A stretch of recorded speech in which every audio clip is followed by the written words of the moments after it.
Hello friends, मु Suchismita welcome करछि आपण समस्त को मो YouTube channel the curious world को।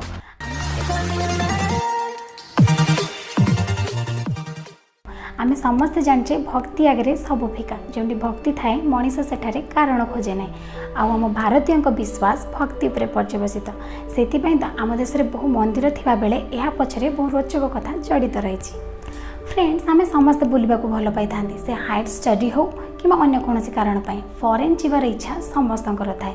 आ फॉरेन जीवाई सबुठ इम्पोर्टाट थाए वीजा। आ वीजा अप्रूवमेंट टेंशन सबू वीजा एस्पिरेंट रही है।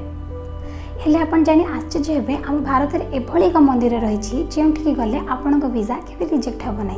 कथाटा हुए तो आपको टे अजब लगे, मात्र यह सत। आज आम जाना यही स्वतंत्र मंदिर विषय में।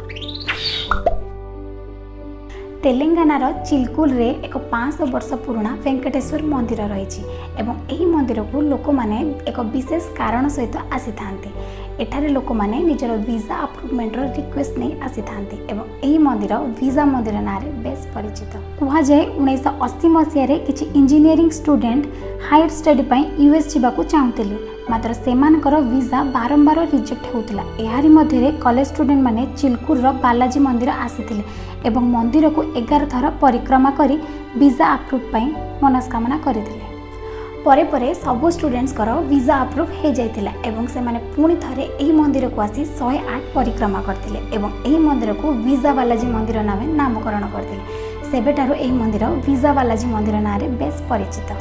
विगत किछि वर्ष होला एही मंदिर वीजा कैंडिडेट को पाई एक विजिट डेस्टिनेशन पलटिथिबा बेले भारतर कोण अनुकोणरू बहु लोक निजर वीजा अप्रूवमेंट पाई एही मंदिर को आसी थांती। आपण जाने आश्चर्य हेबे, एही मंदिर रे प्रति सप्ताह 75,000 रु 1 लाख लोक दर्शन पाई आसी थांती। एही मंदिर को लोक माने पासपोर्ट नहीं आसुथुवा बेले ठाकुरंक पाखरे एहाकु रखी मनस्कामना करि थांती एवं मंदिर को 3 किंबा 11 थर परिक्रमा करि थांती एवं मानसिक पूरण परे प्रतिटी भक्त पुणी थरे मंदिर को आसी 108 थर परिक्रमा करि थांती। एही मंदिर रे लोक माने सकाळ 5टा रु राति 8टा पर्यंत दर्शन करि थांती। एही मंदिर रो एभली किछि स्वतंत्रता रही जहाँ एही मंदिर को भारतर अन्य मंदिर ठू अलग करथाय। एही मंदिर रे कोनोसी दान बाक्स बा हुंडी नथिबा बेले एठारे दर्शन पाई वीआईपी बा वीवीआईपी फैसिलिटी रही नथाय, जहाँ भारत रे विरल। एही मंदिर एक प्रसिद्ध टूरिस्ट प्लेस पलटिथिबा बेले देशर कोण अनुकोणरू एठाकू लोक माने आसी थांती। एठाकू आसीबाकू बस, ट्रेन और फ्लाइट रो फैसिलिटी रही।